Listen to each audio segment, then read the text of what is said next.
ਪੇਸ਼ ਹੈ ਵਿਗਿਆਨ ਲੜੀਵਾਰ ਆਉਣ ਵਾਲਾ ਕੱਲ੍ਹ ਦੀ 15ਵੀਂ ਕੜੀ।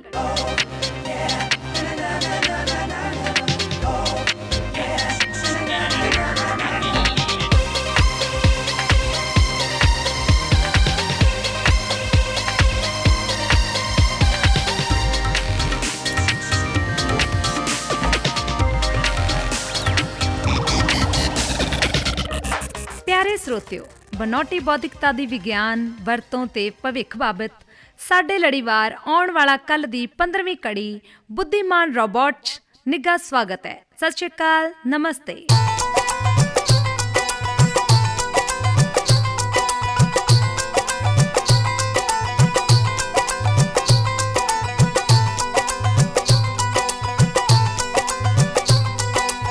ਹਾਂਜੀ, ਪਿਛਲੀ ਕੜੀ 'ਚ ਸੁਣੀ ਸੀ ਕਹਾਣੀ ਕਿ ਸਮਾਜ ਦੇ ਇਤਿਹਾਸ ਦੇ ਵਿਕਾਸ ਦਾ ਬੋਲੀ ਤੋਂ ਬਾਅਦ ਅਗਲਾ ਮਹੱਤਵਪੂਰਨ ਪੜਾਅ ਹੈ ਲਿਖਤ।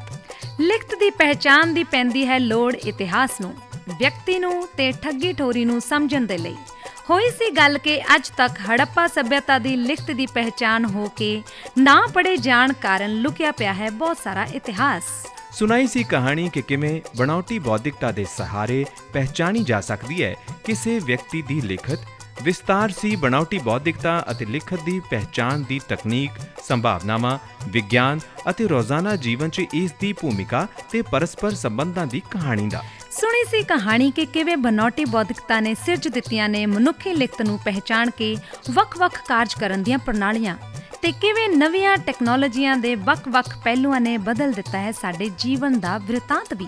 ਚਰਚਾ ਸੀ ਬਣਾਉਟੀ ਬੌਧਿਕਤਾ, AI ਅਤੇ ਲਿਖਤ ਪਹਿਚਾਣ ਪ੍ਰਣਾਲੀਆਂ ਦੇ ਵਿਕਾਸ ਦੇ ਪੜਾਅ ਦੀ ਤੇ ਇਹਨਾਂ ਪ੍ਰਣਾਲੀਆਂ ਦੀ ਭੂਮਿਕਾ ਦੀ ਸਾਡੇ ਨਿਤ ਦਿਨ ਦੀ ਜੀਵਨ ਸ਼ੈਲੀ 'ਚ, ਸਾਡੇ ਰੋਜ਼ਮर्रा ਦੇ ਜੀਵਨ ਯਾਪਨ 'ਚ ਨਿਭਾਏ ਜਾਣ ਵਾਲੇ ਕਿਰਿਆ ਕਲਾਪਾਂ ਦੇ ਵਿੱਚ। ਕਹਾਣੀ ਤੁਸੀਂ ਸੁਣੀ ਸੀ ਕਿ ਕਿਵੇਂ ਹੈਂਡਰਾਈਟਿੰਗ ਰੈਕੋਗਨੀਸ਼ਨ ਯਾਨੀ ਲਿਖਤ ਪਹਿਚਾਣ ਤਕਨੀਕਾਂ ਦੀ ਪ੍ਰਣਾਲੀ ਬਣ ਗਈ ਹੈ ਸਾਡੇ ਜੀਵਨ ਦੀ ਡੋਰ ਲਈ ਚਰਚਾ ਦਾ ਮੁੱਖ ਮੁੱਦਾ। ਆਧੁਨਿਕ ਜੀਵਨ ਦੇ ਵਿੱਚ ਸ਼ੁਰੂ ਹੋ ਗਿਆ ਹੈ ਬੋਲਬਾਲਾ। ਲਿਖਤ ਦੀ ਪਹਿਚਾਣ ਦੀਆਂ ਪ੍ਰਣਾਲੀਆਂ ਰਾਹੀਂ ਬਹੁਤ ਸਾਰੀਆਂ ਗੁੰਝਲਾਂ ਨੂੰ ਸੁਲਝਾਉਂਦੇ ਹੋਏ ਕਾਰਜਾਂ ਨੂੰ ਨੇਪਰੇ ਚਾੜਨ ਦਾ ਤੇ ਬਨੌਟੀ ਬੌਧਿਕਤਾ ਦਾ।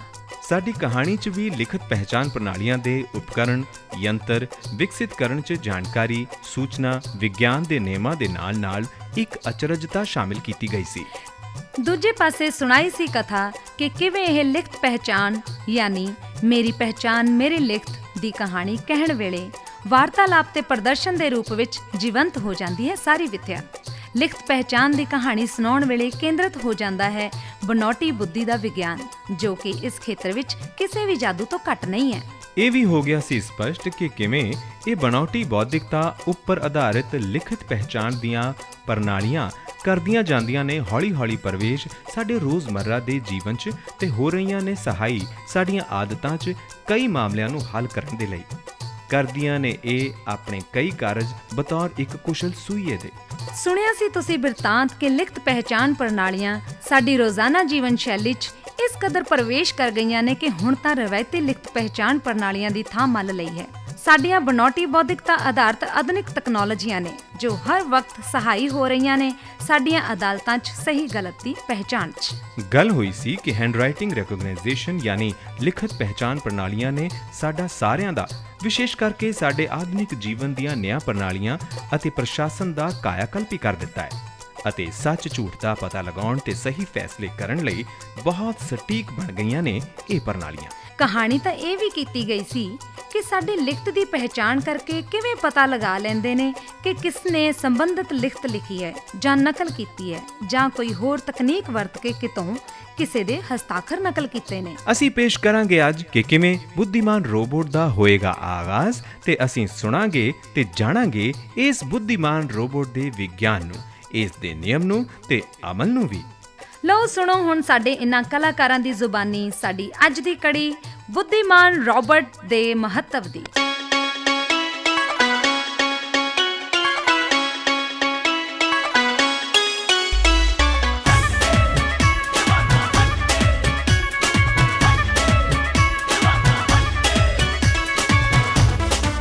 ਮੰਮੀ ਹੁਣ ਤਾਂ ਲੋਕਡਾਊਨ ਵੀ ਖੁੱਲ ਗਿਆ। ਮੈਂ ਨਿਊਜ਼ 'ਚ ਦੇਖਿਆ ਫਲਾਈਟਾਂ ਤੇ ਟ੍ਰੇਨਾਂ ਵੀ ਚੱਲਣ ਲੱਗ ਗਈਆਂ ਨੇ ਕਿ ਹੁਣ ਵੀ ਅਸੀਂ ਕਿਤੇ ਬਾਹਰ ਨਹੀਂ ਜਾ ਸਕਦੇ। ਆਖਿਰ ਕਦੋਂ ਤੱਕ ਅਸੀਂ ਐਵੇਂ ਕੈਦ ਰਹਾਂਗੇ? ਇਹ ਸਾਡੀ ਸੁਰੱਖਿਆ ਤੇ ਸਿਹਤ ਦੇ ਲਈ ਚੁੱਕਿਆ ਗਿਆ ਕਦਮ ਸੀ ਵੇਦਿਕਾ। ਤੇ ਸਭ ਤੋਂ ਜ਼ਰੂਰੀ ਗੱਲ ਇਹ ਹੈ ਕਿ ਲੋਕਡਾਊਨ ਦੇ ਕਾਰਨ ਘੱਟੋ ਘੱਟ ਸਾਨੂੰ ਤੇ ਸਰਕਾਰ ਨੂੰ ਇਸ ਮਹਾਮਾਰੀ ਨੂੰ ਸਮਝਣ ਦਾ ਤੇ ਇਸ ਤੋਂ ਬਚਣ ਦੀ ਤਿਆਰੀ ਦਾ ਸਮਾਂ ਵੀ ਮਿਲ ਗਿਆ। ਹਾਂ ਮੰਮੀ, ਤੁਸੀਂ ਸਹੀ ਕਿਹਾ, ਪਰ ਹੁਣ ਤਾਂ ਸਾਰੀਆਂ ਪਾਬੰਦੀਆਂ ਵੀ ਹਟ ਗਈਆਂ ਨੇ। ਹੁਣ ਤਾਂ ਅਸੀਂ ਕਿਤੇ ਘੁੰਮਣ ਜਾ ਸਕਦੇ ਹਾਂ। ਮਨ ਤਾਂ ਮੇਰਾ ਵੀ ਹੈ ਕਿਤੇ ਜਾਣ ਦਾ, ਪਰ ਮੈਨੂੰ ਲੱਗਦਾ ਕਿ ਕਿਸੇ ਟੂਰਿਸਟ ਪਲੇਸ ਜਾਣ ਨਾਲੋਂ ਚੰਗਾ ਹੈ ਅਸੀਂ ਨਾਨੀ ਦਾਦੀ ਜਾਂ ਫਿਰ ਤੁਹਾਡੇ ਵੱਡੇ ਪਾਪਾ ਦੇ ਘਰ ਚੱਲੀਏ। ਕਿਉਂ, ਕੀ ਖਿਆਲ ਹੈ? ਲਗਭਗ ਪੂਰਾ ਸਾਲ ਲੰਘ ਗਿਆ ਬਿਨਾਂ ਕਿਸੇ ਨੂੰ ਮਿਲੇ। ਹਾਂ, ਵੱਡੇ ਪਾਪਾ ਦੇ ਘਰ। ਚੰਗਾ ਠੀਕ ਹੈ, ਪਾਪਾ ਨੂੰ ਦਫ਼ਤਰੋਂ ਆ ਜਾਣ ਦਿਓ, ਆਉਣ ਤੇ ਉਹਨਾਂ ਦੇ ਨਾਲ ਗੱਲ ਕਰਦੇ ਹਾਂ। ਪਾਪਾ ਆ ਗਏ, ਮੇਰੇ ਪਾਪਾ ਆ ਗਏ। ਓਹੋ वेदिका, ਤੂੰ ਇੰਨੀ ਖੁਸ਼ ਕਿਉਂ ਹੈ? ਕੀ ਹੋਇਆ? ਕੁਝ ਸਪੈਸ਼ਲ ਗੱਲ ਹੈ ਅੱਜ। ਮੰਮੀ ਤੁਹਾਨੂੰ ਦੱਸਣਗੇ, ਤੁਸੀਂ ਪਹਿਲਾਂ ਕੱਪੜੇ ਬਦਲ ਕੇ ਫਰੈਸ਼ ਹੋ ਕੇ ਆਓ। ਓਕੇ।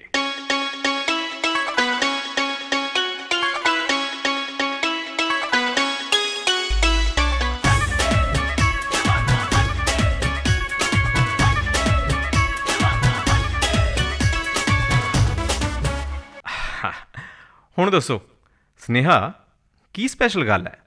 वेदिका ਕੁਝ ਕਹਿ ਰਹੀ ਸੀ। ਹਾਂ, ਇਹ ਕੋਵਿਡ ਮਹਾਮਾਰੀ 'ਚ ਨਾ ਲੰਮੇ ਸਮੇਂ ਤੋਂ ਘਰ 'ਚ ਬੋਰ ਹੋ ਗਈ ਸੀ, ਇਸ ਲਈ ਵੱਡੇ ਭਾਈ ਸਾਹਿਬ ਦੇ ਘਰ ਅਹਿਮਦਾਬਾਦ ਜਾਣ ਦੀ ਪਲੈਨਿੰਗ ਹੋ ਰਹੀ ਸੀ। वेदिका ਦਾ ਬਹੁਤ ਮਨ ਹੈ, ਤੁਹਾਡਾ ਕੀ ਖਿਆਲ ਹੈ? ਹਾਂ ਠੀਕ ਹੈ, ਪਰ ਕੀ ਇਹਨਾਂ ਹਾਲਾਤਾਂ ਦੌਰਾਨ ਜਾਣਾ ਠੀਕ ਰਹੇਗਾ? ਪਾਪਾ ਪਲੀਜ਼, ਸਫ਼ਰ ਦੌਰਾਨ ਅਸੀਂ ਪੂਰੀ ਸਾਵਧਾਨੀਆਂ ਰੱਖਾਂਗੇ। ਕੋਵਿਡ ਦੌਰਾਨ ਦਿੱਤੀਆਂ ਹਦਾਇਤਾਂ ਦਾ ਪਾਲਨ ਕਰਾਂਗੇ। ਪਲੀਜ਼ ਪਾਪਾ, ਚਲੋ ਨਾ। ਓਕੇ ਓਕੇ, ਚਲੋ ਠੀਕ ਹੈ। ਮੈਂ ਫੋਨ ਕਰਦਾ ਭਾਈ ਸਾਹਿਬ ਨੂੰ।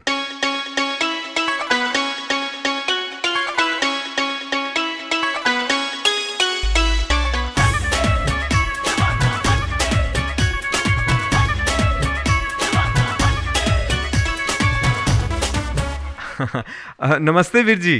नमस्ते बड़े पापा। नमस्ते पाजी। ਨਮਸਤੇ ਨਮਸਤੇ ਭਾਜੀ, ਭਾਬੀ ਜੀ ਤੇ ਹਰਜਿੰਦਰ ਕਿੱਥੇ ਨੇ? ਇੱਥੇ ਹੀ ਨੇ ਦੋਵੇਂ। ਆਓ ਅੰਦਰ ਆਓ। ਕਿਵੇਂ ਰਿਹਾ ਸਫ਼ਰ? ਕੀ ਵੱਡੇ ਪਾਪਾ, ਇਸ ਸਫ਼ਰ 'ਚ ਬਹੁਤ ਸਫ਼ਰ ਕੀਤਾ ਸੀ ਲੋਕਾਂ ਨੇ। ਪੂਰੇ 2 ਘੰਟੇ ਮਾਸਕ ਪਹਿਨ ਕੇ ਬੈਠੇ ਰਹੇ ਅਸੀਂ ਤਿੰਨੇ। ਫਲਾਈਟ 'ਚ ਵੀ ਮਾਸਕ, ਟੈਕਸੀ 'ਚ ਵੀ ਮਾਸਕ। ਇਸ ਕੋਵਿਡ ਨੇ ਸਭ ਨੂੰ ਨਾਨੀ ਯਾਦ ਕਰਵਾ ਦਿੱਤੀ ਹੈ। ਪਰ ਬੇਟਾ, ਇਹ ਮਾਸਕ 2 ਗਜ਼ ਦੀ ਦੂਰੀ ਹੈ ਬਹੁਤ ਜ਼ਰੂਰੀ। ਨਾਲੇ ਸਾਬਣ ਨਾਲ ਹੱਥ ਤੇ ਚਿਹਰੇ ਨੂੰ ਚੰਗੀ ਤਰ੍ਹਾਂ ਧੋਣਾ। ਪਾਪਾ ਹੁਣ ਛੱਡੋ ਵੀ, ਪੂਰਾ 1 ਸਾਲ ਹੋ ਗਿਆ ਹੈ। ਕਰੋਨਾ ਅਤੇ ਕੋਵਿਡ, ਇਹਨਾਂ 2 ਸ਼ਬਦਾਂ ਨੂੰ ਸੁਣ ਕੇ ਅੱਕ ਗਏ ਆ। ਰੋਜ਼ ਹੀ ਕੋਈ ਹੁਕਮ ਕਰ ਦਿੰਦੇ ਨੇ। ਕੇਸ ਤਾਂ ਹੁਣ ਵੀ ਹਰ ਰੋਜ਼ 1.25 ਲੱਖ ਤੋਂ ਵੱਧ ਰਹੇ ਨੇ। ਪਾਪਾ, वेदिका ਨੂੰ ਅੱਜ ਸ਼ਾਮ ਨੂੰ ਕਾਂਕਰੀਆਂ ਝੀਲ ਲੈ ਕੇ ਜਾਂਦੇ ਆ, ਬਹੁਤ ਮਜ਼ਾ ਆਏਗਾ। ਨਹੀਂ ਵੀਰ, ਉੱਥੇ ਤਾਂ ਅਸੀਂ 3 ਵਾਰ ਜਾ ਚੁੱਕੇ ਹਾਂ। ਹੁਣ ਕਿਤੇ ਹੋਰ ਚੱਲਦੇ ਹਾਂ। ਹੋਰ ਕਿੱਥੇ ਚੱਲੀਏ? ਹਰ ਥਾਂ ਤੇ ਅਸੀਂ ਕਈ ਵਾਰ ਜਾ ਚੁੱਕੇ ਹਾਂ। ਵੀਰ ਜੀ, ਕੀ ਤੁਸੀਂ ਰੋਬੋਟਿਕ ਗੈਲਰੀ ਦੇ ਬਾਰੇ ਨਹੀਂ ਸੁਣਿਆ? ਅਹਿਮਦਾਬਾਦ ਸਾਇੰਸ ਸਿਟੀ 'ਚ ਹੈ ਅਨੋਖੀ ਗੈਲਰੀ। ਮੈਂ ਕੁਝ ਦਿਨ ਪਹਿਲਾਂ YouTube ਤੇ ਇੱਕ ਵੀਡੀਓ ਦੇਖੀ ਸੀ ਇਸ ਦੇ ਬਾਰੇ। ਉਹ ਹਾਂ, ਮੈਨੂੰ ਯਾਦ ਆਇਆ, ਮੇਰੇ ਦੋਸਤ ਸੋਨੂ ਨੇ ਮੈਨੂੰ ਇਸ ਰੋਬੋਟਿਕ ਗੈਲਰੀ ਬਾਰੇ ਦੱਸਿਆ ਸੀ। ਹਾਂ, ਮੈਂ ਵੀ ਨਹੀਂ ਗਿਆ ਅਜੇ ਤੱਕ। ਉੱਥੇ ਹੀ ਚੱਲਦੇ ਹਾਂ। ਚਲੋ ਫਿਰ ਅੱਜ ਰੋਬੋ ਗੈਲਰੀ ਚੱਲਦੇ ਹਾਂ। ਪਰ ਪਹਿਲਾਂ ਸਾਰੇ ਲੰਚ ਕਰ ਲਓ, ਉਸ ਦੇ ਬਾਅਦ ਚੱਲਾਂਗੇ।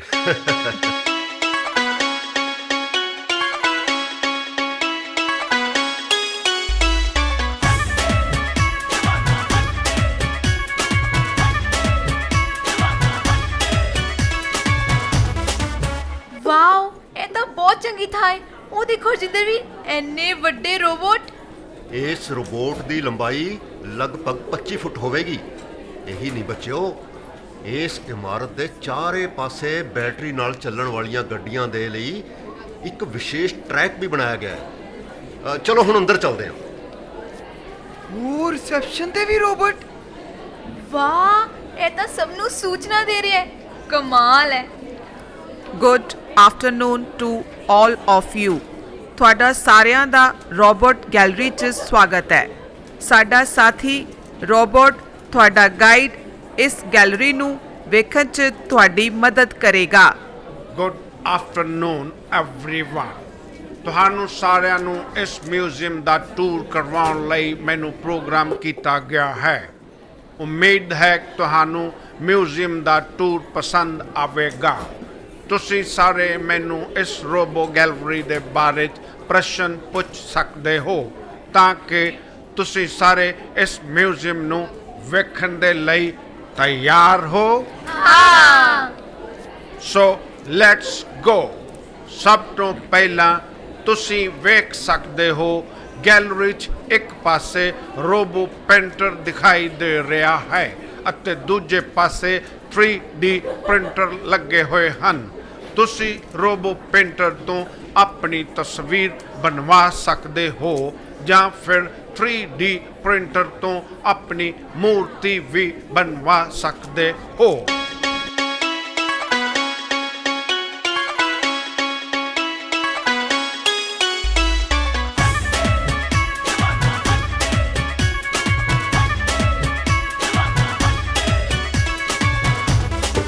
ਵੀ are back mister Robo guide. ਹੁਣ ਤੁਸੀਂ ਹੋਰ ਕੀ ਵਿਖਾਉਣ ਵਾਲੇ ਹੋ? ਮਾਫ ਕਰਨਾ ਮਿਸਟਰ ਪਵਨ ਅਜੇ ਤੱਕ ਵਾਪਸ ਨਹੀਂ ਆਏ। ਜਦੋਂ ਤੱਕ ਸਾਰੇ ਲੋਕ ਵਾਪਸ ਨਹੀਂ ਆ ਜਾਂਦੇ ਅਸੀਂ ਅੱਗੇ ਦਾ ਟੂਰ ਨਹੀਂ ਕਰ ਸਕਦੇ। ਉਹ ਹਾਂ, ਹੁਣੇ ਤਾਂ ਉਹ ਮੇਰੇ ਨਾਲ 3D ਪ੍ਰਿੰਟਰ 'ਚ ਆਪਣੀ ਮੂਰਤੀ ਬਣਵਾ ਰਿਹਾ ਸੀ। ਉਹ ਪਾਪਾ, ਤੁਸੀਂ ਕਿੱਥੇ ਚਲੇ ਗਏ ਸੀ? ਸਾਨੂੰ ਤਾਂ ਧਿਆਨ ਹੀ ਨਹੀਂ ਰਿਹਾ। ਉਹ ਤਾਂ ਰੋਬੋਟ ਗਾਈਡ ਨੇ ਦੱਸਿਆ ਕਿ ਤੁਸੀਂ ਵਾਪਸ ਨਹੀਂ ਆਏ। ਬੇਟਾ ਮੈਂ ਵਾਸ਼ਰੂਮ ਚਲਾ ਗਿਆ ਸੀ, ਮੈਨੂੰ ਲੱਗਿਆ ਜੀ ਟਾਈਮ ਹੈ। ਖੈਰ, ਕੀ ਅਸੀਂ ਹੁਣ ਅੱਗੇ ਚੱਲੀਏ? Of course. ਚਲੋ ਵੀ ਇਹ ਤਾਂ ਬਹੁਤ ਚੰਗਾ ਹੋਇਆ। ਹੁਣ ਸਾਨੂੰ ਬੱਚਿਆਂ ਤੇ ਜ਼ਿਆਦਾ ਧਿਆਨ ਦੇਣ ਦੀ ਜ਼ਰੂਰਤ ਨਹੀਂ ਪੈਣੀ ਕਿ ਉਹ ਕਿਤੇ ਇੱਧਰ ਉੱਧਰ ਨਾ ਹੋ ਜਾਣ। ਰੋਬੋਟ ਨੇ ਤਾਂ ਸਾਡਾ ਕੰਮ ਹੀ ਸੌਖਾ ਕਰ ਦਿੱਤਾ ਹੈ। ਹੁਣ ਅਸੀਂ ਸਾਰੇ ਰੋਬੋਟ ਹਿਸਟਰੀ ਗੈਲਰੀ 'ਚ ਹਾਂ। ਇੱਥੇ ਤੁਸੀਂ ਰੋਬੋਟ ਦੇ ਇਤਿਹਾਸ ਬਾਰੇ ਜਾਣੋਗੇ ਕਿ ਪਹਿਲਾ ਰੋਬੋਟ ਕਿਹੋ ਜਿਹਾ ਸੀ ਅਤੇ ਰੋਬੋਟ ਦਾ ਵਿਕਾਸ ਕਿਵੇਂ ਹੋਇਆ। ਉਹ ਹਾਂ, ਇੱਥੇ ਕਿੰਨੇ ਤਰ੍ਹਾਂ ਦੇ ਰੋਬੋਟ ਨੇ। Sports robot, space robot, rescue robot, military robot, micro nano robot, agriculture ਤੇ ਇੰਡਸਟਰੀ ਰੋਬੋਟ ਵੀ। ਸੱਚੀ ਇਹ ਤਾਂ ਅਨੋਖੀ ਦੁਨੀਆ ਰੋਬੋਟ ਦੀ। ਇਹ ਵੇਖ ਵੈਦਿਕਾ, ਇਹ ਰੋਬੋਟ ਕੁਸ਼ਤੀ ਕਰ ਰਹੇ ਨੇ। ਤੁਸੀਂ ਇਹਨਾਂ ਦੀ ਕੁਸ਼ਤੀ ਵੇਖੋ। ਮੈਂ ਸਾਹਮਣੇ ਜਾਣੀ ਆ ਜਿੱਥੇ ਕੁਝ ਰੋਬੋਟ ਟੈਨਿਸ ਖੇਡ ਰਹੇ ਨੇ। ਵੇਦਿਕਾ ਤੇ ਹਰਜਿੰਦਰ, ਆਹ ਉੱਧਰ ਵੇਖੋ, ਉੱਥੇ ਰੋਬੋ ਪੈਟਸ ਯਾਨੀ ਪਾਲਤੂ, ਉਹ ਜਿਹੜੇ ਕੁੱਤੇ ਬਿੱਲੀ ਵਰਗੇ ਵਿਖਾਈ ਦੇ ਰਹੇ ਨੇ, ਉਹ ਸਾਰੇ ਕਿੰਨੇ ਅਸਲੀ ਦਿਸਦੇ ਨੇ, ਪਰ ਹੈ ਸਭ ਰੋਬੋਟ ਹੀ ਨੇ। ਉਹ ਦੇਖੋ, ਉਹ ਕਿਵੇਂ ਦੀ ਆਵਾਜ਼ ਕਰ ਰਹੇ ਨੇ, ਹੈ ਨਾ? ਉਹ ਵੇਖੋ ਉਸ ਰੋਬੋਟ ਨੂੰ, ਉਹ ਪਥਰੀਲੀ ਜ਼ਮੀਨ ਤੇ ਚੱਲ ਰਿਹਾ ਹੈ, ਉੱਥੋਂ ਹੀ ਆਵਾਜ਼ ਆ ਰਹੀ ਹੈ। ਪਾਪਾ, ਰੋਬੋਟ ਬਹੁਤ ਇੰਟੈਲੀਜੈਂਟ ਹੁੰਦੇ ਨੇ। ਉਹ ਕਿਸੇ ਵੀ ਸਤਹ ਤੇ ਚੱਲ ਸਕਦੇ ਨੇ, ਚਾਹੇ ਉਹ ਉੱਬੜ ਖਾਬੜ ਧਰਤੀ ਕਿਉਂ ਨਾ ਹੋਵੇ। ਵਾਕਈ ਰੋਬੋਟ ਬਹੁਤ ਉਪਯੋਗੀ ਨੇ। ਇਸ ਦੀ ਵਰਤੋਂ ਹੰਗਾਮੀ ਹਾਲਾਤਾਂ 'ਚ ਵੀ ਕੀਤੀ ਜਾਂਦੀ ਹੈ। ਵਸਤੂ ਜਾਂ ਕਿਸੇ ਵਿਅਕਤੀ ਦੇ ਗੁੰਮ ਹੋਣ ਤੇ ਉਸ ਦੀ ਭਾਲ ਤੇ ਉਸ ਦੇ ਬਚਾਅ ਮਤਲਬ ਸਰਚ ਤੇ ਰੈਸਕਿਊ 'ਚ ਵੀ ਰੋਬੋਟ ਕੰਮ ਆਉਂਦੇ ਨੇ। ਉਹ ਸਰਚ ਐਂਡ ਰੈਸਕਿਊ ਤਾਂ ਠੀਕ ਹੈ, ਉਹ ਵੇਖੋ ਉਧਰ। ਓ ਵਾਓ, ਇਹ ਰੋਬੋਟ ਤਾਂ ਨੱਚ ਰਹੇ ਨੇ ਤੇ ਦੂਸਰੇ ਵਾਲਾ ਤਾਂ ਗਾ ਵੀ ਰਿਹਾ। ਕਮਾਲ ਹੋ ਗਿਆ ਬਈ। ਉਹ ਹਾਂ। ਹਾਂ ਭਾਬੀ, ਇਹਨਾਂ ਰੋਬੋਟਾਂ ਦੀ ਇਹ ਦੁਨੀਆ ਅਨੋਖੀ ਤੇ ਬੇਮਿਸਾਲ ਹੈ। ਆਓ ਇੰਡੋ ਰੋਬੋਟ ਗੈਲਰੀ ਵੱਲ ਚੱਲਦੇ ਹਾਂ। ਉੱਥੇ ਭਾਰਤ 'ਚ ਬਣੇ ਰੋਬੋਟਾਂ ਦੀ ਪ੍ਰਦਰਸ਼ਨੀ ਲਗਾਈ ਗਈ ਹੈ। ਹਾਂ, ਇੰਡੋ ਰੋਬੋਟ ਗੈਲਰੀ 'ਚ ਚੱਲਦੇ ਆ। ਹੁਣ ਤਾਂ ਅਸੀਂ ਲਗਭਗ ਪੂਰੀ ਗੈਲਰੀ ਵੇਖ ਲਈ, ਕਿਉਂ ਭਾਈ ਮਿਸਟਰ ਰੋਬੋ? ਹਾਂ ਮੈਮ, ਅਸੀਂ ਰੋਬੋ ਗੈਲਰੀ ਪੂਰੀ ਵੇਖ ਲਈ ਹੈ। ਹੁਣ ਤਾਂ ਬਈ ਭੁੱਖ ਵੀ ਅੰਤਾਂ ਦੀ ਲੱਗ ਗਈ ਹੈ। No problem ma'am. ਹੁਣ ਸਾਡਾ ਅੰਤਿਮ ਸਟੈਪ ਰੋਬੋ ਕੈਫੇ ਹੈ। ਉੱਥੇ ਤੁਹਾਨੂੰ ਰੋਬੋ ਸ਼ੈਫ ਦੁਆਰਾ ਬਣਾਏ ਗਏ ਪਕਵਾਨ ਵਰਤਾਏ ਜਾਣਗੇ, ਜਿਸ ਨੂੰ ਸਾਡੇ ਰੋਬੋ ਵੇਟਰਸ ਸਰਵ ਕਰਨਗੇ। ਵਾਹ। ਹੋ ਵਾਹ, ਇਹ ਤਾਂ ਬਹੁਤ ਅਨੋਖੀ ਗੱਲ ਹੈ। ਇਸ ਕੈਫੇ 'ਚ ਰੋਬੋਟ ਹੀ ਸਾਰੇ ਕੰਮ ਕਰ ਰਹੇ ਨੇ। ਰੋਬੋ ਸ਼ੈਫ ਤੇ ਰੋਬੋ ਵੇਟਰਸ ਵੀ। ਤਾਂ ਹੁਣ ਤੁਸੀਂ ਆਪਣਾ ਖਾਣਾ ਆਰਡਰ ਕਰੋ ਅਤੇ ਹੈਵ ਅ ਨਾਈਸ ਡਿਨਰ। ਮੇਰਾ ਪੀਜ਼ਾ। ਮੈਂ ਨੂਡਲਸ ਖਾਊਂਗਾ। ਮੇਰਾ 버ਗਰ। ਉਮੀਦ ਹੈ ਤੁਹਾਨੂੰ ਇਹ ਰੋਬੋ ਮਿਊਜ਼ੀਅਮ ਅਤੇ ਰੋਬੋ ਕੈਫੇ ਪਸੰਦ ਆਇਆ ਹੋਵੇਗਾ। ਹੁਣ ਮੇਰਾ ਕੰਮ ਖਤਮ ਹੋਇਆ। ਇੱਥੇ ਆਉਣ ਲਈ ਅਤੇ ਮੈਨੂੰ ਤੁਹਾਡੀ ਸੇਵਾ ਦਾ ਮੌਕਾ ਦੇਣ ਲਈ ਤੁਹਾਡਾ ਧੰਨਵਾਦ, ਧੰਨਵਾਦ, ਧੰਨਵਾਦ। ਤੁਹਾਡਾ ਵੀ ਧੰਨਵਾਦ। Thank you Thank you so so much. much. Thank you.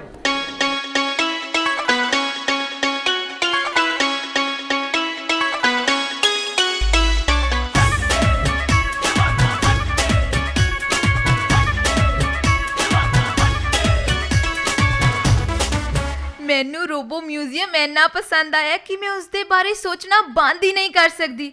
ਕਿਵੇਂ ਸਾਡੇ ਬਣਾਏ ਰੋਬੋਟ ਉਹ ਸਭ ਕੁਝ ਕਰਨ 'ਚ ਸਮਰੱਥ ਨੇ ਜਿਹੜਾ ਮਨੁੱਖ ਦੇ ਲਈ ਸੰਭਵ ਹੀ ਨਹੀਂ। ਬਿਲਕੁਲ ਸਹੀ ਕਿਹਾ ਵੇਦਿਕਾ। ਰੋਬੋਟ ਉਹਨਾਂ ਤਮਾਮ ਪ੍ਰੋਡਕਟਸ ਦੀ ਮੈਨੂਫੈਕਚਰਿੰਗ 'ਚ ਕੰਮ ਆਉਂਦੇ ਨੇ ਜਿਨ੍ਹਾਂ ਦੀ ਅਸੀਂ ਦੈਨਿਕ ਜੀਵਨ 'ਚ ਵਰਤੋਂ ਕਰਦੇ ਹਾਂ। ਇਸ ਨਾਲ ਧਨ ਤੇ ਸਮਾਂ ਦੋਵਾਂ ਦੀ ਬਚਤ ਹੁੰਦੀ ਹੈ। ਹਾਂ ਬੱਚਿਓ, ਜਿਹੜਾ ਕੰਮ ਰੋਬੋਟ ਬਿਨਾਂ ਥੱਕੇ ਤੇ ਬਿਨਾਂ ਰੁਕੇ ਕਰ ਲੈਂਦੇ ਨੇ, ਅਜਿਹਾ ਕੰਮ ਕਰਨ ਦੇ ਬਾਰੇ ਅਸੀਂ ਮਨੁੱਖ ਕਲਪਨਾ ਵੀ ਨਹੀਂ ਕਰ ਸਕਦੇ। ਵੇਖੋ ਇਸ ਤਰ੍ਹਾਂ ਇਹ ਰੋਬੋਟ ਸਾਡੇ ਜੀਵਨ 'ਚ ਕਿੰਨੀ ਸਹੂਲਤ ਤੇ ਕਿੰਨੇ ਫਾਇਦੇ ਪਹੁੰਚਾਉਣ ਦਾ ਕੰਮ ਕਰਦੇ ਨੇ। ਇਹ ਤਾਂ ਬਹੁਤ ਚੰਗੀ ਗੱਲ ਹੈ ਕਿ ਤੁਸੀਂ ਲੋਕ ਰੋਬੋਟ ਦੇ ਮਹੱਤਵ ਨੂੰ ਸਮਝ ਰਹੇ ਹੋ। ਕੀ ਤੁਹਾਨੂੰ ਪਤਾ ਹੈ ਕਿ ਰੋਬੋਟ ਦੀ ਵਰਤੋਂ ਨਾਲ ਇਲਾਜ ਪ੍ਰਣਾਲੀ ਦੇ ਖੇਤਰ 'ਚ ਕ੍ਰਾਂਤੀਕਾਰੀ ਬਦਲਾਅ ਆਏ ਨੇ? ਹਾਂ ਪਾਪਾ, ਅਸੀਂ ਕੱਲ ਰੋਬੋ ਮਿਊਜ਼ੀਅਮ 'ਚ ਮੈਡੀਕਲ ਸਾਇੰਸ 'ਚ ਪ੍ਰਯੋਗ ਹੋਣ ਵਾਲੇ ਕੁਝ ਰੋਬੋਟ ਵੇਖੇ ਸੀ। ਹਾਂ, ਪਰ ਕੀ ਤੁਹਾਨੂੰ ਪਤਾ ਹੈ ਕਿ ਰੋਬੋਟ ਦੀ ਵਰਤੋਂ ਆਪਰੇਸ਼ਨ ਕਰਨ ਤੋਂ ਲੈ ਕੇ ਦਵਾਈਆਂ ਦੇ ਰੂਪ 'ਚ ਵੀ ਹੁੰਦੀ ਹੈ। ਇਹਨਾਂ ਰੋਬੋਟਾਂ ਨੂੰ ਮਾਈਕਰੋ ਰੋਬੋਟ ਜਾਂ ਨੈਨੋ ਰੋਬੋਟ ਕਹਿੰਦੇ ਨੇ। ਵਾਹ ਪਾਪਾ, ਨੈਨੋ ਰੋਬੋਟ ਦੇ ਬਾਰੇ ਤਾਂ ਮੈਂ ਪਹਿਲੀ ਵਾਰ ਸੁਣ ਰਿਹਾ। ਮੈਡੀਕਲ ਸਾਇੰਸ 'ਚ ਇਹਨਾਂ ਦੀ ਵਰਤੋਂ ਕਿਵੇਂ ਹੁੰਦੀ ਹੈ? Good question. ਜਿਵੇਂ ਕੱਲ ਅਸੀਂ ਰੋਬੋ ਮਿਊਜ਼ੀਅਮ ਦਾ ਪਤਾ ਲਗਾ ਕੇ ਉੱਥੇ ਪਹੁੰਚ ਗਏ, ਉਸੇ ਤਰ੍ਹਾਂ ਇਹ ਨੈਨੋ ਰੋਬੋਟ ਸਾਡੇ ਸਰੀਰ 'ਚ ਘੁੰਮਦੇ ਹੋਏ ਆਪਣੇ ਟੀਚੇ ਤੱਕ ਪਹੁੰਚ ਜਾਂਦੇ ਨੇ। ਹੁਣ ਤੁਸੀਂ ਸੋਚਦੇ ਹੋਵੋਗੇ ਕਿ ਇਹਨਾਂ ਨੰਨੇ ਰੋਬੋਟਾਂ ਨੂੰ ਮਨੁੱਖ ਦੇ ਸਰੀਰ 'ਚ ਕਿਉਂ ਭੇਜਦੇ ਨੇ ਭਲਾ, ਹੈ ਨਾ? ਹਾਂ, ਕਿਉਂ? ਕਿਉਂਕਿ ਇਲਾਜ ਦੇ ਲਈ ਤੇ ਬਿਮਾਰ ਅੰਗਾਂ ਤੱਕ ਦਵਾਈ ਪਹੁੰਚਾਉਣ ਦੇ ਲਈ ਨੈਨੋ ਰੋਬੋਟ ਦੇ ਰਾਹੀਂ ਕਈ ਕੈਪਸੂਲ ਵਗੈਰਾ ਵਿਕਸਿਤ ਕੀਤੇ ਗਏ ਹਨ, ਜਿਵੇਂ ਕਿ ਪਿਲ ਕੈਮ, ਜਿਸ 'ਚ ਨੈਨੋ ਕੈਮਰਾ ਲੱਗਿਆ ਹੁੰਦਾ ਹੈ। Dose tracking pills, smart sensor capsule ਆਦਿ ਅਜਿਹੀ ਹੀ ਕੁਝ ਸਮਾਰਟ ਪਿਲਸ ਹਨ ਜਿਨ੍ਹਾਂ ਦਾ ਇਸਤੇਮਾਲ ਇਲਾਜ ਦੇ ਲਈ ਕੀਤਾ ਜਾਂਦਾ ਹੈ। ਕੈਂਸਰ ਵਰਗੀ ਗੰਭੀਰ ਬਿਮਾਰੀ ਦੇ ਇਲਾਜ ਲਈ ਵੀ ਇਹਨਾਂ ਨੈਨੋ ਰੋਬੋਟ ਦਾ ਇਸਤੇਮਾਲ ਹੁੰਦਾ ਹੈ। ਅੱਛਾ ਵੱਡੇ ਪਾਪਾ, ਕੀ ਇਹਨਾਂ ਨੈਨੋ ਰੋਬੋਟਸ ਨੂੰ ਸਾਡੇ ਸਰੀਰ 'ਚ ਭੇਜਣ ਨਾਲ ਸਰੀਰ 'ਚ ਕੋਈ ਸਾਈਡ ਇਫੈਕਟ ਨਹੀਂ ਹੁੰਦਾ? ਨਹੀਂ, ਬਿਲਕੁਲ ਨਹੀਂ। ਇਹ ਕਲੀਨਿਕਲੀ ਤੇ ਮੈਡੀਕਲੀ ਸੇਫ ਮੈਥਡ ਹੈ। ਪਾਪਾ, ਜਿਵੇਂ ਤੁਸੀਂ ਦੱਸਿਆ ਸੀ ਕਿ ਕੈਂਸਰ ਦੇ ਇਲਾਜ 'ਚ ਨੈਨੋ ਰੋਬੋਟ ਦਾ ਇਸਤੇਮਾਲ ਕੀਤਾ ਜਾਂਦਾ ਹੈ, ਭਲਾ ਉਹ ਕਿਵੇਂ ਹੁੰਦਾ ਹੈ? ਇਸ ਸਵਾਲ ਦਾ ਜਵਾਬ ਤੁਹਾਡੀ ਮੰਮੀ ਦੇਵੇਗੀ, ਕਿਉਂਕਿ ਉਹਨਾਂ ਦੀ ਦੋਸਤ ਸਵਾਤੀ ਕੈਂਸਰ ਸਪੈਸ਼ਲਿਸਟ ਹੈ ਤੇ ਉਹ ਤੁਹਾਡੀ ਮੰਮੀ ਨਾਲ ਕੈਂਸਰ ਦੇ ਇਲਾਜ ਦੀਆਂ ਨਵੀਆਂ ਜਾਣਕਾਰੀਆਂ ਸ਼ੇਅਰ ਕਰਦੀ ਰਹਿੰਦੀ ਹੈ। ਕਿਉਂ ਜਰਨੈਲ? ਹਾਂਜੀ, ਤੁਸੀਂ ਬਿਲਕੁਲ ਠੀਕ ਕਿਹਾ। ਸਵਾਤੀ ਤੋਂ ਮੈਨੂੰ ਕੈਂਸਰ ਦੇ ਇਲਾਜ ਤੇ ਖੋਜ ਦੀ ਮੌਜੂਦਾ ਅਪਡੇਟ ਮਿਲਦੀ ਰਹਿੰਦੀ ਹੈ। ਸਵਾਤੀ ਨੇ ਦੱਸਿਆ ਸੀ ਕਿ ਨੈਨੋ ਰੋਬੋਟ ਸਰੀਰ 'ਚ ਦਾਖਲ ਹੋ ਕੇ ਕੈਂਸਰ ਸੈੱਲ 'ਚ ਪਾਏ ਜਾਣ ਵਾਲੇ ਪ੍ਰੋਟੀਨ ਦਾ ਪਤਾ ਲਗਾਉਂਦੇ ਨੇ ਤੇ ਬਲੱਡ ਕਲੌਟਿੰਗ ਐਂਜ਼ਾਈਮ ਰਿਲੀਜ਼ ਕਰਦੇ ਨੇ। ਇਸ ਤਰੀਕੇ ਨਾਲ ਕੈਂਸਰ ਸੈੱਲ ਨੂੰ ਖੂਨ ਮਿਲਣਾ ਬੰਦ ਹੋ ਜਾਂਦਾ ਹੈ ਤੇ ਉਹ ਕੈਂਸਰ ਸੈੱਲ ਮਰ ਜਾਂਦੇ ਨੇ। ਚੰਗੀ ਗੱਲ ਹੈ ਕਿ ਇਸ 'ਚ ਸਿਹਤਮੰਦ ਕੋਸ਼ਿਕਾਵਾਂ ਨੂੰ ਕੋਈ ਨੁਕਸਾਨ ਨਹੀਂ ਹੁੰਦਾ। ਅੱਛਾ, ਕੀ ਸਰਜਰੀ 'ਚ ਵੀ ਰੋਬੋਟ ਇਸਤੇਮਾਲ ਕੀਤੇ ਜਾਂਦੇ ਨੇ? ਹਾਂ ਵੇਦਿਕਾ, ਕੁਝ ਰੋਬੋਟ ਇਸੇ ਤਰ੍ਹਾਂ ਡਿਜ਼ਾਈਨ ਹੁੰਦੇ ਨੇ ਕਿ ਉਹ ਡਾਕਟਰ ਦੇ ਨਾਲ ਆਪਰੇਸ਼ਨ ਥੀਏਟਰ 'ਚ ਮੌਜੂਦ ਰਹਿੰਦੇ ਨੇ ਤੇ ਸਰਜਰੀ ਦੇ ਦੌਰਾਨ ਸਰਜਨ ਦੀ ਮਦਦ ਕਰਦੇ ਨੇ। ਅੱਖਾਂ ਦੀ ਸਰਜਰੀ 'ਚ ਵੀ ਮਾਈਕਰੋ ਰੋਬੋ ਇੰਜੈਕਸ਼ਨ ਇਸਤੇਮਾਲ ਹੁੰਦਾ ਹੈ। ਇਹਨਾਂ ਨੂੰ ਮਨੁੱਖ ਦੀਆਂ ਅੱਖਾਂ 'ਚ ਇੰਜੈਕਟ ਕੀਤਾ ਜਾਂਦਾ ਹੈ। ਡਾਕਟਰ ਇਸ 'ਚ ਚੁੰਬਕੀ ਖੇਤਰ ਉਤਪੰਨ ਕਰਕੇ ਅੱਖਾਂ ਦੀ ਸਰਜਰੀ ਕਰਦੇ ਨੇ। ਸਾਡੀਆਂ ਖੂਨ ਦੀਆਂ ਧਮਨੀਆਂ 'ਚ ਕਈ ਵਾਰ ਖੂਨ ਦੇ ਥੱਕੇ ਜੰਮ ਜਾਂਦੇ ਨੇ ਜਿਹੜੇ ਹਾਰਟ ਅਟੈਕ ਦਾ ਕਾਰਨ ਬਣਦੇ ਨੇ। ਇਸ 'ਚ ਵੀ ਰੋਬੋਟ ਕੰਮ ਆਉਂਦਾ ਹੈ। ਵਾਹ, ਉਹ ਕਿਵੇਂ? ਨੈਨੋ ਰੋਬੋਟ ਨੂੰ ਸਰੀਰ 'ਚ ਭੇਜ ਕੇ ਰੁਕੀਆਂ ਹੋਈਆਂ ਖੂਨ ਵਹਿਣੀਆਂ ਨੂੰ ਸਾਫ਼ ਕੀਤਾ ਜਾਂਦਾ ਹੈ ਤੇ ਇਸ ਤਰ੍ਹਾਂ ਹਾਰਟ ਅਟੈਕ ਦਾ ਖਤਰਾ ਟਲ ਜਾਂਦਾ ਹੈ। ਵਾਹ, ਇਹ ਤਾਂ ਸੱਚੀ ਕਿਸੇ ਚਮਤਕਾਰ ਤੋਂ ਘੱਟ ਨਹੀਂ। ਟੈਕਨੋਲੋਜੀ ਸਾਡੇ ਜੀਵਨ ਤੇ ਹੈਲਥ ਦੇ ਲਈ ਕਿੰਨੀ ਫਾਇਦੇਮੰਦ ਸਾਬਿਤ ਹੋ ਰਹੀ ਹੈ। ਸਿਹਤ ਦੇ ਨਾਲ ਰੋਬੋਟ ਦਾ ਇਸਤੇਮਾਲ ਉਦਯੋਗਾਂ 'ਚ ਵੀ ਬਹੁਤ ਹੋ ਰਿਹਾ ਹੈ। ਅਜੇ ਕੁਝ ਹੀ ਦਿਨ ਪਹਿਲਾਂ ਪਾਪਾ ਦੱਸ ਰਹੇ ਸੀ ਕਿ ਉਹਨਾਂ ਦੀ ਫੈਕਟਰੀ 'ਚ ਕੁਝ ਰੋਬੋਟ ਲਾਏ ਗਏ ਨੇ ਤੇ ਉਹਨਾਂ ਨੇ ਕੰਮ ਸ਼ੁਰੂ ਕਰ ਦਿੱਤਾ ਹੈ। ਕਿਉਂ ਪਾਪਾ? ਹਾਂ ਵੇਦਿਕਾ, ਤੂੰ ਠੀਕ ਕਿਹਾ ਹੈ। ਫੈਕਟਰੀਆਂ 'ਚ ਵੀ ਰੋਬੋਟ ਬਹੁਤ ਉਪਯੋਗੀ ਸਿੱਧ ਹੋ ਰਹੇ ਨੇ। ਹੁਣ ਮੇਰੀ ਮੈਨੂਫੈਕਚਰਿੰਗ ਕੰਪਨੀ ਨੂੰ ਵੇਖ ਲਓ। ਕੁਝ ਕੰਮ ਅਜਿਹੇ ਨੇ ਜਿਨ੍ਹਾਂ ਨੂੰ ਕਰਦੇ ਸਮੇਂ ਸਾਡੇ ਕਰਮਚਾਰੀਆਂ ਦਾ ਐਕਸੀਡੈਂਟ ਹੋ ਗਿਆ ਸੀ ਤੇ ਇਸ ਕਰਕੇ ਕਰਮਚਾਰੀ ਉਸ ਕੰਮ ਨੂੰ ਹੱਥ ਹੀ ਨਹੀਂ ਪਾਉਂਦੇ। ਫਿਰ ਸਾਡੇ CEO ਨੇ ਸਪੈਸ਼ਲੀ ਡਿਜ਼ਾਈਨ ਤੇ ਪ੍ਰੋਗਰਾਮ ਕੀਤੇ ਹੋਏ ਰੋਬੋਟ ਮੰਗਵਾਏ। ਹੁਣ ਉਹ ਖਤਰਨਾਕ ਕੰਮ ਰੋਬੋਟ ਸੰਭਾਲਦੇ ਨੇ ਤੇ ਸੁਪਰਵਾਈਜ਼ਰ ਦੂਰ। ਪ੍ਰੋਡਕਸ਼ਨ 'ਚ ਵੀ ਵਾਧਾ ਹੋ ਗਿਆ ਹੈ। ਵਾਹ, ਇਹ ਤਾਂ ਚੰਗੀ ਜਾਣਕਾਰੀ ਦਿੱਤੀ ਪਵਨ। ਮੈਂ ਕਿਤੇ ਪੜ੍ਹ ਰਿਹਾ ਸੀ ਕਿ ਰੋਬੋਟਾਂ ਦੇ ਇਸਤੇਮਾਲ ਨਾਲ ਐਗਰੀਕਲਚਰ 'ਚ ਵੀ ਚੰਗਾ ਵਾਧਾ ਹੋ ਰਿਹਾ ਹੈ। ਫਸਲਾਂ ਦਾ ਉਤਪਾਦਨ ਵਧਿਆ। ਬੀਜ ਬੀਜਣ ਤੋਂ ਲੈ ਕੇ ਫਸਲਾਂ ਦੀ ਕਟਾਈ ਤੱਕ ਲਗਭਗ ਹਰ ਕੰਮ 'ਚ ਰੋਬੋਟ ਮਨੁੱਖਾਂ ਦਾ ਹੱਥ ਵੰਡਾ ਰਹੇ ਨੇ। ਹੁਣ ਤਾਂ ਘਰ ਦੇ ਕੰਮਕਾਜ 'ਚ ਵੀ ਰੋਬੋਟ ਸਹਾਇਤਾ ਕਰ ਰਹੇ ਨੇ, ਚਾਹੇ ਉਹ ਡਰਾਇੰਗ ਰੂਮ ਦੀ ਸਫਾਈ ਹੋਵੇ ਜਾਂ ਫਿਰ ਘਾਹ ਕੱਟਣ ਦਾ ਕੰਮ ਹੋਵੇ। ਇਹੀ ਨਹੀਂ, ਬਜ਼ੁਰਗ ਲੋਕਾਂ ਦੀ ਦੇਖਭਾਲ 'ਚ ਵੀ ਰੋਬੋਟ ਬਹੁਤ ਕੰਮ ਆ ਰਹੇ ਨੇ। ਉਹਨਾਂ ਨੂੰ ਸਮੇਂ ਸਿਰ ਖਾਣਾ, ਦਵਾਈ ਦੇਣ ਵਰਗੇ ਅਨੇਕਾਂ ਕੰਮ ਵੀ ਹੁਣ ਟ੍ਰੇਨਡ ਰੋਬੋਟ ਕਰ ਰਹੇ ਨੇ। ਖਾਸ ਤੌਰ ਤੇ ਪਾਰਕਿੰਸਨ, ਡਿਮੈਂਸ਼ੀਆ ਤੇ ਅਲਜ਼ਾਈਮਰ ਵਰਗੀਆਂ ਬਿਮਾਰੀਆਂ ਨਾਲ ਜੂਝ ਰਹੇ ਬਜ਼ੁਰਗਾਂ ਦੇ ਲਈ ਇਹ ਰੋਬੋਟ ਵਰਦਾਨ ਸਿੱਧ ਹੋਏ ਨੇ। ਮੰਮੀ, ਇਹਨਾਂ ਬਜ਼ੁਰਗ ਲੋਕਾਂ ਨੂੰ ਤਾਂ ਮਜਬੂਰੀ 'ਚ ਰੋਬੋਟ ਦੀ ਸਹਾਇਤਾ ਲੈਣੀ ਪੈਂਦੀ ਹੋਏਗੀ, ਪਰ ਅਸੀਂ ਤਾਂ ਆਪਣੇ ਦਾਦਾ ਦਾਦੀ ਨੂੰ ਆਪਣੇ ਨਾਲ ਰੱਖਾਂਗੇ, ਉਹਨਾਂ ਦੀ ਚੰਗੀ ਤਰ੍ਹਾਂ ਦੇਖਭਾਲ ਕਰਾਂਗੇ। ਬਿਲਕੁਲ। ਸ਼ਾਬਾਸ਼ ਵੇਦਿਕਾ, ਸਾਨੂੰ ਸਾਰਿਆਂ ਨੂੰ ਆਪਣੇ ਬਜ਼ੁਰਗਾਂ ਦੀ ਸੇਵਾ ਤੇ ਸਤਿਕਾਰ ਕਰਨਾ ਚਾਹੀਦਾ ਹੈ। ਮੈਨੂੰ ਤੁਹਾਡੇ ਕੋਲੋਂ ਇਹੀ ਉਮੀਦ ਸੀ। ਅੱਛਾ ਚੰਗਾ ਬੱਚਿਓ, ਕੀ ਤੁਸੀਂ ਸਾਰੇ ਜਾਣਦੇ ਹੋ ਕਿ ਸਪੇਸ ਨੂੰ ਹੋਰ ਜ਼ਿਆਦਾ ਜਾਣਨ ਸਮਝਣ 'ਚ ਵੀ ਰੋਬੋਟ ਦਾ ਇਸਤੇਮਾਲ ਕੀਤਾ ਜਾ ਰਿਹਾ? ਨਹੀਂ ਪਾਪਾ, ਦੱਸੋ ਨਾ। ਦੱਸਦਾ। ਤੁਸੀਂ ਜਾਣਦੇ ਹੋਵੋਗੇ ਕਿ ਪੁਲਾੜ ਤੇ ਬ੍ਰਹਿਮੰਡ ਅਨੰਤ ਹੈ। ਇਹਨਾਂ ਦੇ ਬਾਰੇ ਅਸੀਂ ਅਜੇ ਜਿੰਨਾ ਕੁਝ ਜਾਣ ਸਕੇ ਹਾਂ, ਉਸ ਦਾ ਕਰੋੜਾਂ ਗੁਣਾ ਜਾਣਨਾ ਅਜੇ ਬਾਕੀ ਹੈ। ਤੇ ਇਹਨਾਂ ਰੋਬੋਟਾਂ ਨੇ ਪੁਲਾੜ ਨੂੰ ਹੋਰ ਜਾਣਨ ਸਮਝਣ 'ਚ ਸਾਡੀ ਬਹੁਤ ਮਦਦ ਕੀਤੀ ਹੈ। ਇੱਕ ਮਨੁੱਖ ਦੀ ਤੁਲਨਾ 'ਚ ਮਸ਼ੀਨੀ ਰੋਬੋਟ ਸਪੇਸ 'ਚ ਖੋਜ ਕਰਨ ਦੇ ਲਈ ਵਧੀਆ ਸਿੱਧ ਹੋਏ ਨੇ। ਸੋਜੋਨਰ ਤੇ ਕਿਊਰੀਓਸਿਟੀ ਮਾਰਸ ਰੋਵਰ ਅਜਿਹੇ ਹੀ ਕੁਝ ਸੈਮੀ ਆਟੋਮੈਟਿਕ ਮੋਬਾਈਲ ਰੋਬੋਟ ਨੇ ਜਿਹੜੇ ਸਪੇਸ 'ਚ ਆਪਣਾ ਕੰਮ ਕਰ ਰਹੇ ਨੇ ਤੇ ਧਰਤੀ ਤੋਂ ਇਹਨਾਂ ਦਾ ਰਿਮੋਟ ਮਨੁੱਖ ਦੇ ਹੱਥ 'ਚ ਹੈ। ਹਾਂ ਚਾਚਾ ਜੀ, ਕੱਲ ਰੋਬੋਟ ਗੈਲਰੀ 'ਚ ਅਸੀਂ ਸਪੇਸ ਰੋਬੋਟ ਦੇ ਮਾਡਲ ਵੀ ਦੇਖੇ ਸਨ। ਹਾਂਜੀ, ਤੇ ਅਗਸਤ 2019 'ਚ ਜਦੋਂ ਭਾਰਤ ਨੇ ਚੰਦਰਯਾਨ 2 ਨੂੰ ਸਪੇਸ 'ਚ ਭੇਜਿਆ ਸੀ, ਤਾਂ ਯਾਦ ਹੈ ਉਸਦੇ ਇੱਕ ਹਿੱਸੇ ਦਾ ਨਾਮ ਪ੍ਰਿਆਨ ਰੋਵਨ ਸੀ, ਜਿਸ ਨੇ ਚੰਦਰਮਾ ਦੀ ਸਤਹ ਤੇ ਉਤਰ ਕੇ ਉੱਥੇ ਦੀ ਜਾਣਕਾਰੀ ਭੇਜਣੀ ਸੀ। ਹਾਂ ਵੇਦਿਕਾ, ਮੈਨੂੰ ਯਾਦ ਹੈ ਪ੍ਰਿਆਨ ਰੋਵਰ। ਇਹ ਪ੍ਰਿਆਨ ਰੋਵਨ ਦਰਅਸਲ ਇੱਕ ਰੋਬੋਟ ਹੀ ਸੀ, ਜਿਸ ਦਾ ਨਿਯੰਤਰਣ ਇੱਥੋਂ ਭਾਰਤ ਤੋਂ ਕੀਤਾ ਜਾਣਾ ਸੀ। ਪਰ ਅਨਫੋਰਚੂਨੇਟਲੀ ਚੰਦਰਯਾਨ 2 ਦੀ ਸੌਫਟ ਲੈਂਡਿੰਗ ਨਹੀਂ ਹੋ ਸਕੀ ਤੇ ਪ੍ਰਿਆਨ ਨਾਲੋਂ ਸਾਡਾ ਸੰਪਰਕ ਟੁੱਟ ਗਿਆ। ਪਰ ਸਵਦੇਸ਼ੀ ਤਕਨੀਕ ਨਾਲ ਨਿਰਮਿਤ ਚੰਦਰਯਾਨ 2 ਪੁਲਾੜ 'ਚ ਭਾਰਤ ਦੀ ਇੱਕ ਵੱਡੀ ਛਲਾਂਗ ਹੈ। ਬੇਸ਼ੱਕ, ਇਸ 'ਚ ਕੋਈ ਦੋ ਰਾਏ ਨਹੀਂ। ਬਿਲਕੁਲ। ਬੱਚੋ, ਤੁਸੀਂ ਡਰੋਨ ਦੇ ਬਾਰੇ ਸੁਣਿਆ ਹੀ ਹੋਵੇਗਾ। ਹਾਂ ਚਾਚਾ ਜੀ, ਹਵਾ 'ਚ ਉੱਡਦਾ ਹੋਇਆ ਦਿਖਾਈ ਦਿੰਦਾ ਹੈ, ਜਿਸ ਦਾ ਰਿਮੋਟ ਹੇਠਾਂ ਕਿਸੇ ਮਨੁੱਖ ਦੇ ਕੋਲ ਹੁੰਦਾ ਹੈ। ਹਾਂ ਪਾਪਾ, ਇਸ ਡਰੋਨ ਦਾ ਇਸਤੇਮਾਲ ਕੋਵਿਡ ਮਹਾਮਾਰੀ ਦੇ ਦੌਰਾਨ ਇਮਾਰਤਾਂ ਨੂੰ ਸੈਨੀਟਾਈਜ਼ ਕਰਨ ਲਈ ਵੀ ਕੀਤਾ ਜਾ ਰਿਹਾ ਸੀ। ਬਿਲਕੁਲ ਸਹੀ ਕਿਹਾ ਤੁਸੀਂ। ਅਸਲ 'ਚ ਡਰੋਨ ਇੱਕ ਪ੍ਰਕਾਰ ਦੇ ਰੋਬੋਟ ਨੇ ਜਿਨ੍ਹਾਂ ਨੂੰ ਯੁੱਧ 'ਚ ਵਰਤੋਂ ਲਈ ਬਣਾਇਆ ਗਿਆ ਸੀ। ਇਹ ਬਹੁਤ ਦੂਰ ਤੋਂ ਦੁਸ਼ਮਣ ਤੇ ਸਟੀਕ ਨਿਸ਼ਾਨਾ ਲਗਾਉਣ 'ਚ ਮਾਹਿਰ ਹੁੰਦੇ ਨੇ। ਇਹਨਾਂ ਦਾ ਇਸਤੇਮਾਲ ਯੁੱਧ 'ਚ ਜ਼ਖਮੀ ਸੈਨਿਕਾਂ ਨੂੰ ਬਚਾਉਣ ਲਈ ਵੀ ਕੀਤਾ ਜਾਂਦਾ ਹੈ। ਵਿਗਿਆਨੀਆਂ ਨੇ ਰੋਬੋਟ ਪਣਡੁੱਬੀ ਵੀ ਬਣਾ ਲਈ ਹੈ। ਇਸ ਗੱਲ ਤੋਂ ਅਸੀਂ ਮਨਾ ਨਹੀਂ ਕਰ ਸਕਦੇ ਕਿ ਰੋਬੋਟ ਸਾਡਾ ਭਵਿੱਖ ਨੇ। ਆਉਣ ਵਾਲਾ ਕੱਲ੍ਹ ਕਿਵੇਂ ਦਾ ਹੋਊਗਾ, ਇਸ ਨੂੰ ਰੋਬੋਟ ਵਿਗਿਆਨ ਤੈਅ ਕਰੂਗਾ। ਭਵਿੱਖ 'ਚ ਰੋਬੋਟ ਕੀ ਬਦਲਾਵ ਲਿਆਉਣਗੇ ਚਾਚੀ ਜੀ? ਬੇਟਾ, ਰੋਬੋਟ ਦੇ ਵਿਕਾਸ ਦੇ ਨਜ਼ਰੀਏ ਤੋਂ ਸਾਡਾ ਭਵਿੱਖ ਬੇਹੱਦ ਰੌਚਕ ਤੇ ਰੋਮਾਂਚਕ ਹੈ। ਹਿਊਮਨਾਇਡ ਰੋਬੋਟ ਕਲਾਸ ਦੇ ਹਰ ਇੱਕ ਬੱਚੇ ਦੀ ਵਿਅਕਤੀਗਤ ਸਮਰੱਥਾ ਤੇ ਪ੍ਰਤਿਭਾ ਦੇ ਅਨੁਸਾਰ ਉਹਨਾਂ ਨੂੰ ਐਜੂਕੇਟ ਕਰੇਗਾ। ਇਹ ਰੋਬੋਟ ਇੱਕ ਅਧਿਆਪਕ ਦੇ ਵਾਂਗ ਵਿਦਿਆਰਥੀਆਂ ਨਾਲ ਗੱਲ ਕਰਨਗੇ, ਸੁਣਨਗੇ, ਉਹਨਾਂ ਨੂੰ ਸਮਝਣਗੇ। ਇੰਨਾ ਹੀ ਨਹੀਂ, ਭਵਿੱਖ ਦੇ ਕੰਪਿਊਟਰ ਸਾਡੇ ਨਾਲ ਗੱਲ ਕਰਨਗੇ, ਬਿਜ਼ਨਸ ਜਾਂ ਆਫਿਸ ਨਾਲ ਜੁੜੇ ਜ਼ਰੂਰੀ ਅਪਡੇਟ ਤੇ ਸੁਝਾਅ ਦੇਣਗੇ। ਭਵਿੱਖ 'ਚ ਇੰਟੈਲੀਜੈਂਟ ਰੋਬੋਟ ਹੈਲਥ ਕੇਅਰ 'ਚ ਬਹੁਤ ਵੱਡੀ ਭੂਮਿਕਾ ਨਿਭਾਉਣ ਵਾਲੇ ਨੇ। ਉਹ ਮਰੀਜ਼ਾਂ ਨਾਲ ਗੱਲਬਾਤ ਕਰਕੇ ਉਹਨਾਂ ਦੀ ਸਿਹਤ ਦੀ ਜਾਂਚ ਵੀ ਕਰਨਗੇ। ਮੰਮੀ, ਮੈਂ ਟੀਵੀ 'ਚ ਵੇਖਿਆ ਸੀ ਕਿ ਭਵਿੱਖ 'ਚ ਸੈਲਫ ਡਰਾਈਵਿੰਗ ਕਾਰ ਆ ਜਾਏਗੀ ਤੇ ਉਹਨਾਂ ਨੂੰ ਰੋਬੋਟ ਨਿਯੰਤਰਿਤ ਕਰਨਗੇ। ਹਾਂ ਵੇਦਿਕਾ, ਤੁਸੀਂ ਬਿਲਕੁਲ ਠੀਕ ਸੁਣਿਆ। ਭਵਿੱਖ 'ਚ ਰੋਬੋਟ ਕੰਟਰੋਲ ਸੈਲਫ ਡਰਾਈਵਿੰਗ ਕਾਰ ਆ ਜਾਊਗੀ ਤੇ ਫਿਰ ਟਰਾਂਸਪੋਰਟ ਦਾ ਪੂਰਾ ਦ੍ਰਿਸ਼ ਬਦਲ ਜੂਗਾ। ਹਾਂ, ਪਰ ਇਸ ਨਾਲ ਕਿੰਨੇ ਹੀ ਡਰਾਈਵਰਾਂ ਦੀ ਨੌਕਰੀ ਚਲੀ ਜਾਵੇਗੀ ਤੇ ਉਹ ਬੇਰੁਜ਼ਗਾਰ ਹੋ ਜਾਣਗੇ। ਅਜਿਹਾ ਨਹੀਂ ਹੈ ਹਰਜਿੰਦਰ।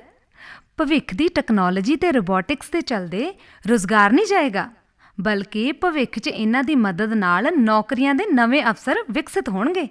ਟੈਕਨੋਲੋਜੀ ਤੇਜ਼ੀ ਨਾਲ ਬਦਲ ਰਹੀ ਹੈ। ਭਵਿੱਖ 'ਚ ਰੋਬੋਟਾਂ ਤੇ ਬਨੌਟੀ ਬੁੱਧੀ ਵਰਗੀ ਜਿਹੜੀ ਟੈਕਨੋਲੋਜੀ ਹੈ ਨਾ, ਉਹਦੇ ਨਾਲ ਕੰਮ ਦੇ ਤਰੀਕੇ ਬਦਲ ਜਾਣਗੇ, ਨੌਕਰੀ ਨਹੀਂ ਜਾਊਗੀ। ਚੰਗਾ ਹੈ ਜੇ ਅਜਿਹਾ ਹੋ ਜਾਵੇ, ਪਰ ਅੱਜ ਕੱਲ੍ਹ ਤਾਂ ਨੌਕਰੀਆਂ ਖੋਸ ਹੀ ਰਹੀਆਂ ਨੇ ਤੇ ਮੌਜੂਦਾ ਵਿਕਾਸ ਮਾਡਲ ਨੂੰ ਕਈ ਤਾਂ ਰੁਜ਼ਗਾਰ ਖੋਹੂ ਵਿਕਾਸ ਮਾਡਲ ਕਹਿੰਦੇ ਨੇ। ਹਾਂ, ਅਜੇ ਤਾਂ ਅਜਿਹਾ ਹੀ ਹੋ ਰਿਹਾ, ਪਰ ਇਹਦੇ ਵਿੱਚ ਬਦਲਾਅ ਲਿਆਉਣਾ ਪਊਗਾ। ਕਿਰਤ ਹੀ ਤਾਂ ਮਨੁੱਖ ਦੇ ਜਿਉਣ ਦਾ ਆਧਾਰ ਹੈ। ਬਹੁਤ ਚੰਗੀ ਜਾਣਕਾਰੀ ਦਿੱਤੀ ਤੁਸੀਂ ਸੁਨੇਹਾ। ਰੋਬੋਟ ਤੇ ਖਾਸ ਤੌਰ ਤੇ ਇੰਟੈਲੀਜੈਂਟ ਰੋਬੋਟ ਦੇ ਬਾਰੇ ਲੋਕਾਂ ਨੂੰ ਸਹੀ ਜਾਣਕਾਰੀ ਬਹੁਤ ਘੱਟ ਹੈ। ਤੇ ਇਸ ਦਿਸ਼ਾ 'ਚ ਜਾਗਰੂਕਤਾ ਬਹੁਤ ਜ਼ਰੂਰੀ ਹੈ। ਖਾਸ ਤੌਰ ਤੇ ਬੱਚਿਆਂ 'ਚ ਇਸ ਟੈਕਨੋਲੋਜੀ ਨੂੰ ਲੈ ਕੇ ਜਾਗਰੂਕਤਾ ਹੋਣੀ ਜ਼ਰੂਰੀ ਹੈ। ਬਿਲਕੁਲ। ਹਾਂ ਬਿਲਕੁਲ, ਬੱਚੇ ਕਿਸੇ ਵੀ ਦੇਸ਼ ਅਤੇ ਸਮਾਜ ਦੇ ਭਵਿੱਖ ਹੁੰਦੇ ਨੇ ਤੇ ਰੋਬੋਟਿਕਸ ਦੇ ਬਿਨਾਂ ਭਵਿੱਖ ਦੀ ਕਲਪਨਾ ਵੀ ਨਹੀਂ ਕੀਤੀ ਜਾ ਸਕਦੀ। ਸਹੀ ਕਿਹਾ। ਚਲੋ ਚਲੋ ਹੁਣ ਤਿਆਰੀ ਕਰੋ, ਅੱਜ ਸਟੈਚੂ ਆਫ ਯੂਨਿਟੀ ਵੀ ਤਾਂ ਵੇਖਣ ਜਾਣਾ ਨਾ। ਉਹ ਹਾਂ ਸਨੇਹਾ, ਗੱਲਾਂ-ਗੱਲਾਂ 'ਚ ਤਾਂ ਪਤਾ ਹੀ ਨਹੀਂ ਲੱਗਾ ਟਾਈਮ ਦਾ। ਅਹਿਮਦਾਬਾਦ ਤੋਂ ਕੋਈ 200 ਕਿਲੋਮੀਟਰ ਦੂਰ ਹੈ। ਰਸਤੇ 'ਚ ਕੁਝ ਖਾਣ ਪੀਣ ਦਾ ਸਮਾਨ ਵੀ ਰੱਖਣਾ ਪਏਗਾ। ਚਲਿਏ ਫਿਰ ਬੱਚਿਓ ਦੇਖਣ ਸਟੈਚੂ ਆਫ ਯੂਨਿਟੀ। ਹਾਂਜੀ ਚਲੋ। ਚਲੋ।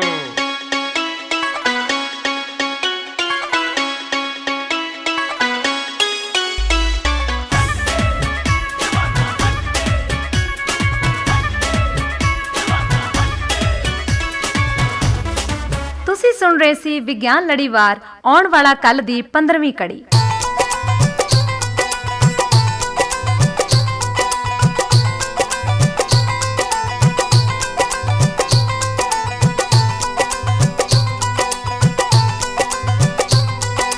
ਲੜੀਵਾਰ ਸੰਯੋਜਕ ਡਾਕਟਰ BK ਤਿਆਗੀ। ਪੰਜਾਬੀ ਰੂਪਾਂਤਰ ਖੋਜ ਤੇ ਲੇਖਨ ਭਾਰਤ ਗਿਆਨ ਵਿਗਿਆਨ ਸੰਮਤੀ ਪੰਜਾਬ ਤੇ ਚੰਡੀਗੜ੍ਹ। ਹਿੱਸਾ ਲੈਣ ਵਾਲੇ ਕਲਾਕਾਰ ਗੁਰਵਿੰਦਰ ਸਿੰਘ, ਗੁਰਿੰਦਰ ਮਕਨਾ, ਰਾਜੇਸ਼ ਸ਼ਰਮਾ, ਕਰਨਵੀਰ ਸਿੰਘ, ਗੁਰਪ੍ਰੀਤ ਕੌਰ, ਸੁਦੀਪਾ ਅਤੇ ਪੂਨਮ। ਵਿਸ਼ੇਸ਼ ਸਹਿਯੋਗ ਸਰਬਜੀਤ ਰਿਸ਼ੀ। ਪੇਸ਼ਕਸ਼ ਗੁਰਵਿੰਦਰ ਸਿੰਘ ਤੇ ਅਮਨਦੇਵ ਜੋਸ਼ੀ।